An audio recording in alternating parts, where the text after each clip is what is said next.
bien dans ton téléphone, muri telefone yawe tu as l'icône de WhatsApp. urafise icon ya WhatsApp Quand tu cliques sur ça, uyivyonzeko tu entres dans WhatsApp uca winjira muri WhatsApp and you see ahubwo messages. utangura kubona ubutumwa And bwawe. Christ is the Yesu Kristo icon niyo shusho of God. igaragaza Quand Imana. tu cliques sur ubona uvyonze kuri you Yesu see the invisible God. uca ubona Imana itaboneka. The invisible God Imana becomes itaboneka visible. icicika iboneka. Abraham nuko Aburahamu niwe yasezeraniwe amasezerano et à sa postérité. bona uruvyaro rwiwe.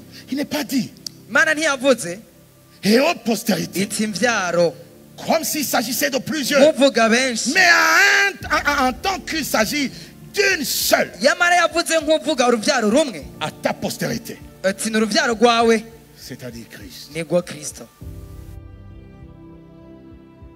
Oh, Christ Rero Kristo n'est pas juste une personne, ntabwo ari umuntu asanzwe. c'est une postérité. Kristo ni uruvyaro, C'est une postérité. ni uruvyaro. C'est une postérité. Kristo ni uruvyaro, C'est une ni postérité. uruvyaro, C'est une race. ni ubwoko, C'est un peuple. ni ubwoko, ni hanga. Celle que le diable n'a jamais touché. Rero ni bwa Il n'a bwoko jamais ni bwa connu. bwoko Satani atigeze amenya, atigeze akora. Que Dieu avait caché. Imana yari yararunyegejwe. Parce que la parole de Dieu nous montre Ijambo ry'Imana twereka que yuko Dieu nous a connus Imana yatumenye avant la imbere fondation yuko amatanguro y'ijuru du n'isi monde. ishigwaho en Christ. muri Kristo Yesu. Testament was there. Rero iryo sezerano niyo ryari riri. The testament was there. Iryo sezerano niyo ryari riri. Testament était là. Iryo sezerano ryari risanzwe rihari. Oh, Ephésiens 1:4. Abanyefeso 1:4. En lui, Dieu nous a élus Muri w'Imana yaradutoranije avant la fondation du monde. imbere yuko amatanguro y'isi ashigwaho. Avant la fondation du monde. Imbere yuko amatanguro y'isi Avant ashigwaho. que Adam ne soit Imbere créé. yuko Adamu aremwa. Avant que Adam ne pêche. Imbere yuko Adamu Avant, acumura. avant Imbere y'ibintu que byose. nous Imbere soyons y'ibintu byose kugira ngo tube muri we turabera, saints et irrépréhensibles. tube turabera imbere yiwe tutagira agasembwa. En Message Bible, on dit before, on dit long before. Kera He cyane laid imbere yuko Imana Ephes ishyiriraho foundation. amatanguriro y'isi, Ephes imbere foundation. yuko Imana ishyiraho amatanguriro y'isi, He had Imana us yari idufise in mind. mu byiyumviro byayo. It had settled on us Yari yaraduteguriye, to be yari yaraduteguriye the focus kuba intumbero of His y'urukundo love. rwayo, to be made kugira whole ngo tube abera and holy abatunganye by His Son. biciye mu rukundo rwiwe. Quand vous lisez en Amplified, Musomye muri Amplified quand vous lisez surtout le verset 5, il dit, nashakira ku murongo wa gatanu, what pleasure He mbega took ingene Imana yari iryohewe, in planning yari this. inezerewe irabipanga, In planning iriko this. irabipanga ngo yari inezerewe rwose. God was making a plan Imana yariko irabishyiraho umugambi, before the foundation of the Imbere yuko world. amatanguro He y'isi was ashirwaho. making a plan. yariko irashyiraho uwo mugambi wupanga neza, Plan ishapanga umugambi of this posterity. ivyerekeye urwo ruvyaro, Of these people. ivyerekeye aba bantu, Of my God. ivyerekeye runo ruvyaro rwanje, Of this kind of person. ivyerekeye uno muntu, buno bwoko bw'uno muntu.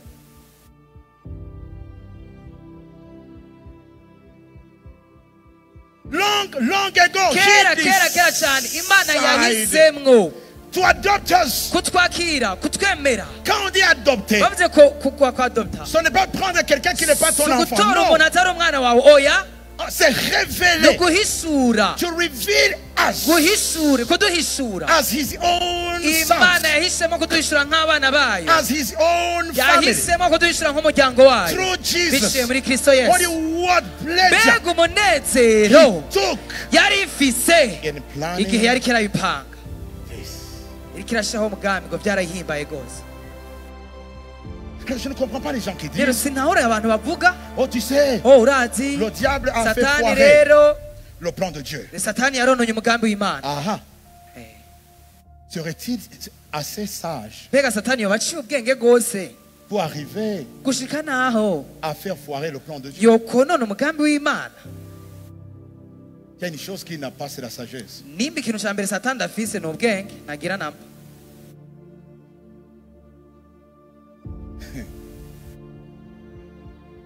there is a reason. hari impamvu renga Dieu a amené l'ombre. Imana yazanye igishushanyo gitutu C'est parce que le péché, kubera ko icyaha je vais vous révéler quelque chose. kandi abahishurira akantu Le péché n'a pas commencé avec Adam. icyaha nticyatanguranye na Adamu C'est ce que beaucoup de personnes pensent. icyo abantu benshi bibaza Ils se disent, oh, Adam, urumva Adamu c'est lui qui a commencé avec le niwe péché. yatanguye gucumura C'est catégoriquement faux. by'ukuri ntabwo ari byo usanga ngura ibikorwa by'umugwaneza Quelles sont ses œuvres? mbega ibyo bikorwa ni ibyaha Que les gens, beaucoup de personnes ne comprennent pas. icyo abantu benshi badatahura rero Nous parlons de péché. iyo bavuze icyaha Tout le monde voit seulement un comportement. abantu bose baca babona ibyerekeye inyifato Arrêtez ça. byo mu bihagarike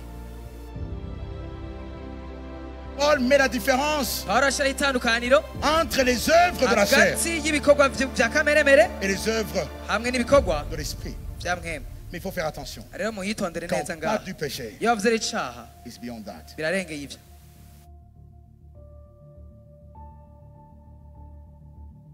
Tu peux changer un comportement. urashobora guhindura inyifato Tu peux te délivrer par la parole, urashobora kwibohora biciye mu ijambo par la discipline dans la parole, par la ukishyira prière. ku ndero mu gusenga no mu Tu kurimbura ijambo changes ton comportement. ugahindura inyifato yawe Mais ariko no one can save nta himself. muntu n'umwe yoshobora kwikiza Personne ne peut se sauver du nta muntu n'umwe péché. yoshobora kwikiza No one. nta n'umwe nta n'umwe yo kwikiza icyaha No one. nta n'umwe No one. nta n'umwe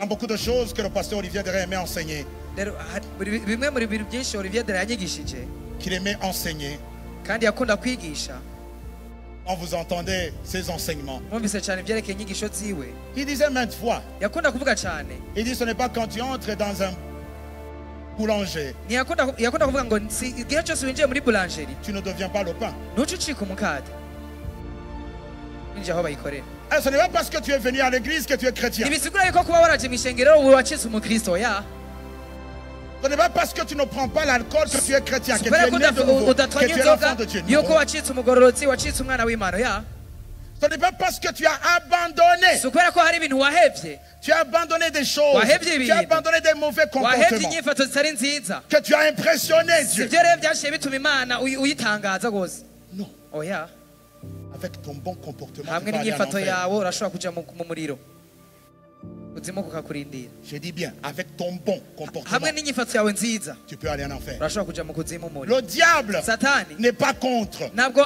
agwanya un bon comportement. ibyerekeye inyifato nziza nta kibazo bimuteye Il y a quelqu'un qui va dire, ah, hari amashavuga ati yes, yego il n'est pas contre.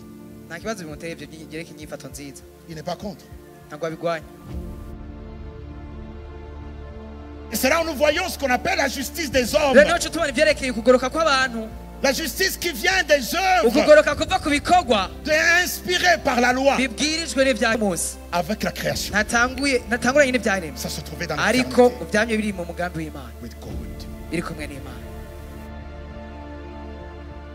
Maintenant, Jésus vient. yesu acaraza Le diable, satani lorsque Adam péchait, igihe adamu yacumura je vais un peu expliquer ça et reka ndabasobanurire gatoya je vais expliquer ça. reka ndabasobanurire Le diable, satani il a péché avant Adam. yaracumuye imbere ya adamu Mais son péché ariko icyaha ciwe n'est pas ce que vous pensez. ntabwo ari ico mwiyumvira abasha Le diable n'a pas bu l'alcool. satani ntiyanyoye inzoga Il ne boit pas l'alcool. oya ntigeze anywa inzoga He's a spirit. ni mwemo Je n'ai pas dit que vous devrez boire l'alcool. simvuze ngo mutegerezwa kunywa inzoga oya Excuse-moi. umuntu ntahure neza C'est pas ce que j'ai dit. sibyo navuze Le diable satani a fait quelque chose de terrible. hari ikintu yakoze giteye ubwoba Terrible. ikintu giteye ubwoba cyane Ceux qui étudient à SSL, vous connaissez cela. abiga SSR ibyo murabizi Mais ariko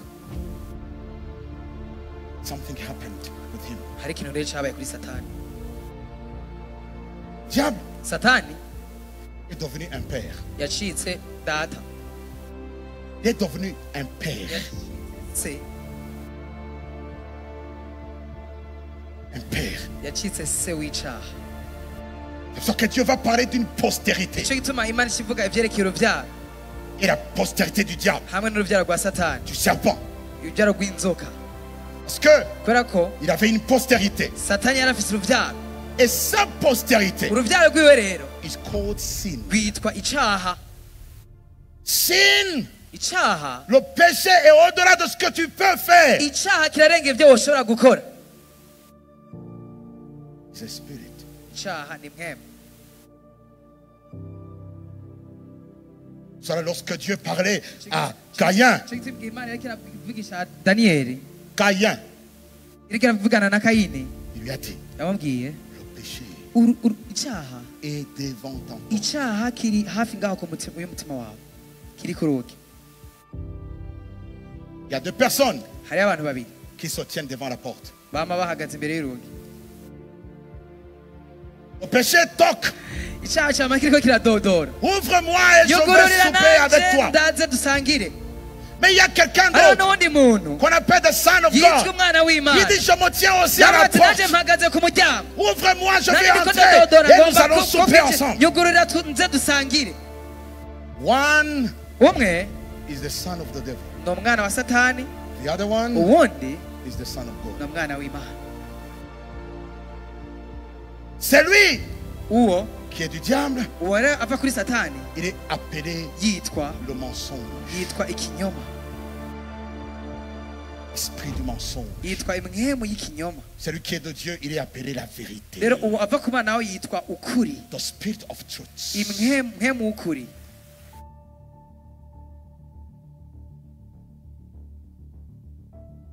Je vous le montrer. reka ndabibereke Quand nous lisons dusomye dans le livre des Romains, mu gitabo cy'abaroma nous voyons pourquoi Jésus est venu avec le corps. Là, je vous explique pourquoi Jésus a porté le corps et turabona qu'il a igituma yesu crucifié son yaje corps. yambaye umubiri n'igituma yategetswe kubambwa yambaye umubiri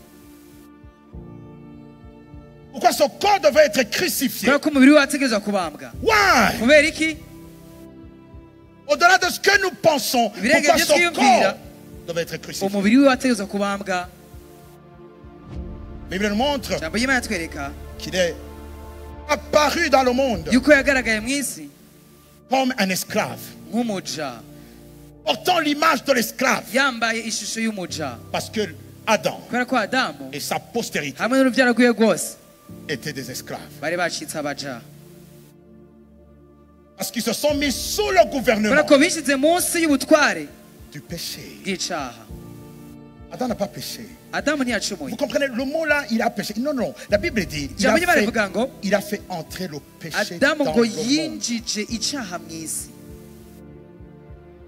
Dans le monde des hommes. mu isi y'abantu Mais le péché était là. ariko icaha cyari gisanzwe gihari imbere y'uko acumura Si Adam avait fait quelque chose, yaba adamu hari ikintu yari yarakoze Dieu allait lui dire, imana yo kumubwira ne le fais plus. ntuzasubire kubikora Abandonne ça. ibihebe sidabikunda Mais quelque chose s'était passé dans la vie d'Adam. ariko hari ikintu cyari cyabaye mu buzima bwa adamu Il avait entendu yari yarumvise et il avait cru. hamaca arizera Et Dieu lui a posé la question. Qui amaca t'a avuga ati dit? mbega ninde yakubwiye Ça veut dire que quelqu'un lui a dit. kugira ngo hari umuntu yamubwiye Il a entendu. yarumvise Il a cru. hamaca Et il arizera est devenu. hamaca acika C'est pour cela la mort qu'il venait de recevoir. icyo gituma rero urwo rupfu yari agiye kwakira Qu'il vient avec the spirit of sin. rugwama ruzanana n'imwemu y'icaha Rien ne pouvait l'enlever. nta kintu na kimwe cyashobora kurumwambura Je pourrais appeler cela ntushobora kubyita comme une nouvelle naissance. nko kuvuka ubwa kabiri Yes. ego C'est comme si Adam venait de ni naître nkaho adamu yari agiye kuvuka kandi de nouveau. akavuka ubwa Mais il kabiri venait de naître mugabo de la mort akavuka akavukira mu rupfu et non de la vie. mugabo ntavukire mu buzima Oh yes. Haleluya. Il venait de naître de la mort yari agiye kuvyagwa n'urupfu et non de la vie. ntiyari abyawe n'ubuzima Praise the Lord. Haleluya. I say praise the Lord. Haleluya. Depuis ce jour-là, kuva uwo munsi rero Quand vous lisez la parole, musomye ijambo vous ry'Imana voyez que la Bible ne parle pas du péché comme quelque chose qu'on peut faire. Non. ijambo ry'Imana ritwereka icyaha nk'aho hari ikintu turiko turakora. Il dit, Adam, Ijambo ry'Imana rivuga ngo le péché a fait entrer le péché dans le ngo monde. Adamu yarinjije icyaha mu isi Et pas le péché. hama ngo biciye mu cyaha Le péché a mis au trône la mort. ngo icyaha rero ngo cyaje gishyira ku ngoma urupfu. On ne parle pas du péché comme quelque chose. Ntibavuga icyaha nk'ikintu, On parle du péché comme une personne. bavuga icyaha nk'umuntu. Et voilà ce qui s'est passé. Raba rero icyabaye Quand vous lisez dans le livre des Romains, musomye mu gitabo vous cy'abaroma continuez dans les chapitres qui vont mugaca suivre. mubandanya mu Surtout dans le gitabo chapitre bikurikira 6. na cyane cyane mu gabane cya gatandatu On va nous montrer le péché baca batwereka icyo ari cyo icyaha, comme un maître. batwereka icyaha nk'umutware. Et qu'on était tous les Yuko esclaves natwe twese twari abaja de son maître qu'on appelle le péché. b'uwo mutware w'uwo mwami yita icyaha. Et que Christ est venu Ariko ko Kristo yaje portant le corps du péché yambaye rero umubiri w'icyaha afin de kugira détruire ngo asambure le corps umubiri du péché. w'icyaha. Donc, Bisigura ngo le péché avait un corps. ngo icyaha cyari gifise umubiri. On dit le corps du péché. Bavuze rero umubiri w'icyaha, Jésus a détruit le corps du péché Yesu yasambuye umubiri w'icyaha et il a suscité le corps de Christ. hama rero aca azukana umubiri wa Kristo. Comme il y a eu le corps du péché, Kuko habaye rero umubiri w'icyaha, aujourd'hui il y a le corps de no munsi Christ. hariho umubiri wa Kristo. C'est pour ça que Jésus devait crucifier son corps Nicyo gituma Yesu yatezwa kubamba uwo mubiri en s'identifiant en nous. hama mu kwishushanya En allant à la croix, ukuja ku musaraba il voulait ôter le péché du monde. yagomba gukura icyaha mu isi. C'est ce que Jean a dit. Icyo Yohana Voici yavuze, l'agneau nguyu mwagazi qui ôte, ukuraho, pas qui va si pardonner. umwagazi ubabarira abantu, Il vient ôter oya uwo mwagazi uje gukuraho le péché icyaha de son monde. cy'isi. Oh my God.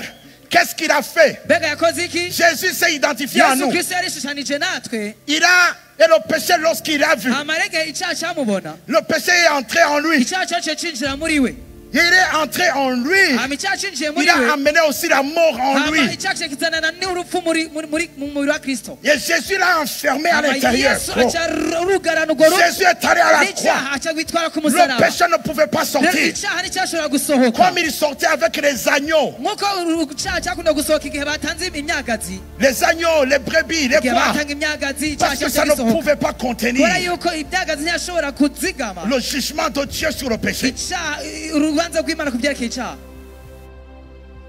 Et Jésus, Ariko Yesu à la croix, ku musaraba he was the Lamb of God, yari umwagazi w'Imana capable de contenir le péché. ushoboye kuzigama kubika indani muri Luc icyaha. 10, Raba rero bino bintu ngene il biteye a ubwoba. contenu le péché. Yarinjije icyaha muri wa Il a contenu à l'intérieur la mort. arinjizayo Il a contenu à l'intérieur toutes les maladies. urupfu, indwara zose Il a contenu zugaranira à indani, l'intérieur la malédiction. umuvumo wose Il a contenu wugaranira à l'intérieur indani, le sida, le cancer, cancer, everything, les tumeurs. byose n'ibibyimba byose Il a tout contenu à l'intérieur. abyugaranira indani byose. He was on the cross. Acaja ku musaraba rero Et Dieu a dit, Imana kiravuga, now I want ubu to rero judge the sin. ngomba gukosora nkosora icyaha, Je vais juger le péché. ngomba gucira urubanza Et en icyaha. Romains chapitre 8, il nous montre Mu Baroma que Dieu cumi a n'umunani ijambo ry'Imana jugé rivuga ngo Imana le péché ngo yaraciye dans le corps yaratsindishije icyaha fils. cyari mu mubiri qui est w'umwana venu wayo, yaje portant le même corps yambaye uwo mubiri nyene que celui du péché. usa n'uw'icyaha.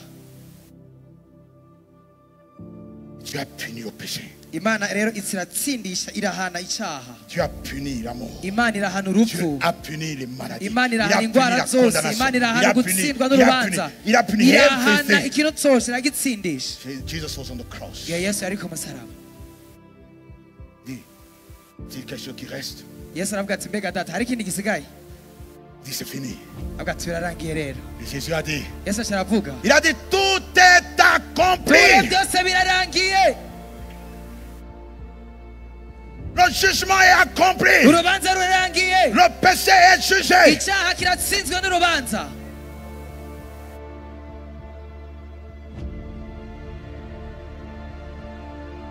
C'était fini. Byari biheze, C'était fini. byari birangiye. Le péché n'avait plus de corps. Icyaha nta mubiri cyari kigifise, Le péché ne pouvait plus habiter dans le monde. icyaha nticyari gishoboye kuba mu isi Il n'avait plus de corps. kubera ko nta mubiri kigifise, Parce que Jésus venait de kubera ko réunir le Yesu monde entier Kristo sur lui. yari ahejeje kwiyegereza amahanga yose.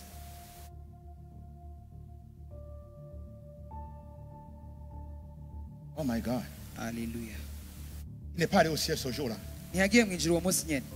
Non. Oya. Il était à la croix. Yari ku musaraba. Il a dit, Aca aravuga wait a minute. mundindire gatoya. Je dois aller quelque part. Harantegezwa kuja. La Bible dit, Ijambo ry'Imana rivuga il est descendu en enfer. aca aramanuka ari mu ikuzimu. Il y a des gens là-bas Hama ngo hariyo abantu que hariya je dois trouver là-bas. ntegerezwa gusangayo. Il part là-bas, Hama arashikayo. il arrive là-bas. Ashitseyo Il n'est pas allé là-bas ntiyagiye hariya pour blaguer. kugira ngo afyinate. Non. Oya. Il est allé là-bas pour finir l'affaire. Yagiye kugira ngo arangize ibikorwa neza. Pour dévaliser l'enfer. kugira ngo ukuzimu agusige kugaragara. D'un côté, Rero uruhande rumwe il y avait ceux qui n'avaient pas cru. hari abatari barizeye. De l'autre, Urundi ruhande il y avait ceux qui avaient cru, hari abari barizeye. qui le voyaient. Bamubona. Les Abraham, Aburahamu, les Daniel Danieli et tous les autres n'abandi bose qui le voyaient. bamubona. Mais Jésus n'est pas allé vers eux Yesu directement. ntiyagiye kuri Il est babandi allé vers barizera. ceux Oya, qui n'avaient pas yagiye kuri cru. babandi batari barizeye On ukuza dit kwiba. pour faire quoi? Kugira ngo agirene. Pour leur prêcher. Kugira ngo ababwire ubutumwa bwiza. Imagine, Umviriza rero. even Jesus, Ibaza ubwiwe Yesu ubwiwe. pour Jésus, Ku bwa Yesu. pour sauver les hommes, Kugira ngo akize abantu. il doit prêcher. Ateza kubabwira ubutumwa bwiza. Yesu ubwiwe. Even Jesus himself. Na Yesu ubwiwe kugira ngo akize abantu ateza kubabwira ubutumwa bwiza. Parce que Dieu a choisi Kubera ko Imana de yahisemo sauver les hommes gukiza abantu par la prédication. biciye Par la biciye prédication. mu kuvuga ubutumwa. Jésus lui-même en Biciye enfer. mu byigishwa na Yesu On dit ubwiwe. dans lequel aussi il est allé Uwo mubiri prêcher nyene ngo niwe yagiyemo rero mu aux kuzimu. esprits en prison. Yesu Kristo ngo yagiye kutubwira ubutumwa bw'izo mpwemu. Qui était en enfer? Ni bande bari mu kuzimu? Ceux qui n'avaient pas cru. Impwemu zikoze abatizeye. Il dit depuis Noé. Kuva kuri Nowa. Ceux qui n'avaient pas cru. Kuva kuri Nowa abatari barizeye bose. Tous ceux qui n'avaient pas cru étaient là. Impwemu zabo zose niyo zari ziri. Ils étaient là. Niyo bari bari. In prison. Hama muri ako gasho. Il est venu. Hama acaraza Yesu. Il a dit, vous m'avez vu. Hama bati mwambonye rero. Il leur a prêché concerning the Hama cross. acara babwira ibyerekeye umusaraba. Voilà ce que je viens de faire là-bas. Abarebye meje gukora hariya ayo Quand mukanya. les démons l'ont vu, Rero igihe abadayimoni babibona. ils ont tremblé. Bateye batangura C'est kujukumira. pour ça que la Bible Cyo dit, cy'ijambo ry'Imana il a rivuga. triomphé Ngo d'eux yabatsindishije. par la puissance de la croix. Yabatsindishije ubushobozi bw'umusaraba. Il a triomphé d'eux. Il Yabatsindishije dit par la croix. ubushobozi bw'umusaraba. Et il les a dépouillés. Hama yaciye abambura. Regardez, il a dépouillé les dominations, Yambuye abakuru. les autorités. N'abafise ububasha. Et les a livrés publiquement. Abatetereza mu maso ya bose. Publiquement en Mu spectacle. maso ya bose. Quand on dit publiquement, Bavuze ngo mu maso ya bose. ça veut dire il y a du public. Bisigura ngo hari abantu bakoranye bariko barabiraba. Babirorera. Ceux qui n'avaient pas cru étaient là. Abatari barizeye bari Ils ont vu cela. bariko bararorera iyo Les filme. Abraham, Aburahamu les Daniel, n'abadanieli ils ont dansé. bariko baratamba. Voilà celui en qui nous avons twari cru. twarizeye. Oh, nous savions que tu allais Twari tuzi venir. neza kuzoza. Nous savions que tu étais Twari tuzi réel. neza yuko uzoza. Oh, Ubu now rero we can be free turashobora kwidegemvya. To go. Turashobora kwidegemvya. pour Tukava aller ngaha dans la tukagenda. présence de Dieu. Tukagenda mu kubaho kw'Imana. Ils ont dansé. Baratanguye baratamba. Abraham a fait comme ça à Daniel. Aburahamu aragira high Tu l'as five vu? Daniel. Utawubonye. C'est celui Dieu Ni t'en wa parlait. wundi Imana yamikubwira. C'est lui qui l'a appelé Wa ton wundi fils. yita umwana wawe. A son by faith. Umwana wo C'est lui kwizera. qu'on appelle la Wa wundi postérité. bita uruvyaro. Ce n'était pas Isaac, Ntabwo yari Isaka. c'était lui. Yari urya. Hey, il part vers David. Hama aracagera kuri Dawidi. David, Dawidi. tu as vu? Wamubonye. C'est celui Dieu a Ni wa wundi parlé. Imana C'est yamikubwira. lui qui l'a Ni appelé. wa wundi yita Ton Seigneur. umwami wawe. C'est lui qui l'a dit. Wa wundi yavuga. Oh, David, Ya Dawidi. sur ton trône, umukunere Il y aura yawe toujours hazoma hari ku mwami. quelqu'un de ta Hazoma hariho postérité. umuntu ari mu ruvyaro il rwawe. ne parlait pas de Ntiyariko Salomon. iravuga fisaje. Ils ont dansé. Baratangura baratamba. Ils ont dansé. Baranezerwa. Et ceux qui n'avaient pas cru, Hama abatari barizeye ils ont cru. nabonye barizera. Ils ont dit, wow. Baravuga ati tugomba twidegembye. C'est lui. Nujya. C'est lui. Nujya. Maintenant, nous pouvons être Ubu sauvés. rero turashobora gucungurwa. Et quelque chose s'est passé. Hari ikintu cyabaye. Jésus est sorti du tombeau. Satani acasohoka yaravuye mu mva. Jésus Yesu. est sorti du Yesu tombeau. yaravuye mu mva. Quand il est sorti, Igihe yasohoka avuye mu mva il n'était pas seul. ntiyari wenyine. La Bible nous dit, Ijambo ry'Imana rivuga à Jérusalem, i Yerusalemu les tombeaux se sont ouverts. ngo imva zarugurutse. Ces gens ont marché. Abantu ngo bababonye. Ceux qui étaient morts. Ngo bababonye bagendagenda mu Comme ils gisagara. avaient des tombeaux, certains avaient des tombeaux à la maison. Bamwe bari bafise imva zabo ziri hafi y'aho baba. Ils ont vu leur arrière-grand-père sortir. Babonye basekuruza babo basohoka. Il a dit, we are Ati muraho going. mumeze neza. turidegembya. Oh my God. Haleluya. C'est lui qui est le roi des vivants et des morts. Il est venu nous prendre. La Bible nous montre que les gens les ont vus. Ils ont marché à Jérusalem. Ils ont marché. Ils sont passés voir leur petit-fils. Eh, c'est vous, hein? Ok, ok, ok. On part.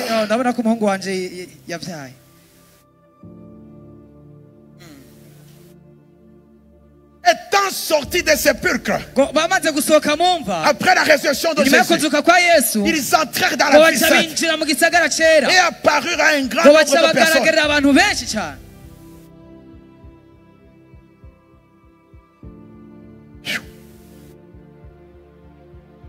Ils sont sortis. L'enfer a été dévalisé. Le diable était seul. Les principalités, principautés étaient seules. Les autorités étaient seules. Paralysées.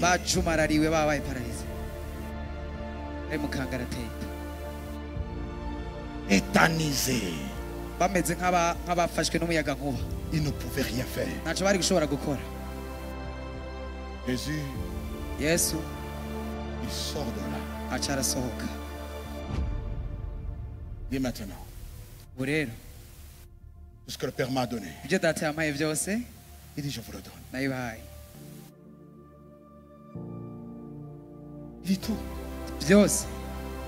Jésus n'est pas venu pour chercher la gloire. He was glorious before the foundation of the world. He was glorious. He was called the word of God. C'était la parole de Dieu, l'égal de Dieu, l'expression de Dieu. Ils l'ont vu. La gloire qu'il a cherchée, la victoire qu'il a cherchée, c'était notre victoire. C'était notre gloire. Il dit Père, je leur donne la gloire. Je leur donne la gloire que tu m'as donnée, afin qu'ils soient un, comme nous, moi et toi, nous sommes un. Jésus, la gloire que Dieu lui a donnée, il nous l'a donnée. Et il a dit à Dieu, moi, redonne-moi la gloire que j'avais auprès de toi avant la fondation du monde. Mais la gloire que tu viens de me donner là, this glory is not mine. This glory is for these people. Cette gloire est pour les fils. Quoi? Parce que le fils, les fils venaient de naître. La femme venait de mettre au monde. Qui est cette femme? Elle se trouve en Ésaïe 54. Après Ésaïe 53. Jésus était dans les souffrances. Il était en train de mettre au monde. Et quand une femme veut mettre au monde, elle souffre. Mais lorsqu'elle a mis au monde, elle oublie tous les souffrances. Jésus venait de manifester la postérité de Dieu. Quand nous parlons de la nouvelle naissance, ce n'est pas juste pour que tu n'ailles pas en enfer. It's beyond that. C'est pour que tu hérites de cette grâce d'être un enfant de Dieu, de naître de Dieu. Reçois cette grâce d'être de la race de Dieu. He uses forces. Tu partages la nature avec Dieu.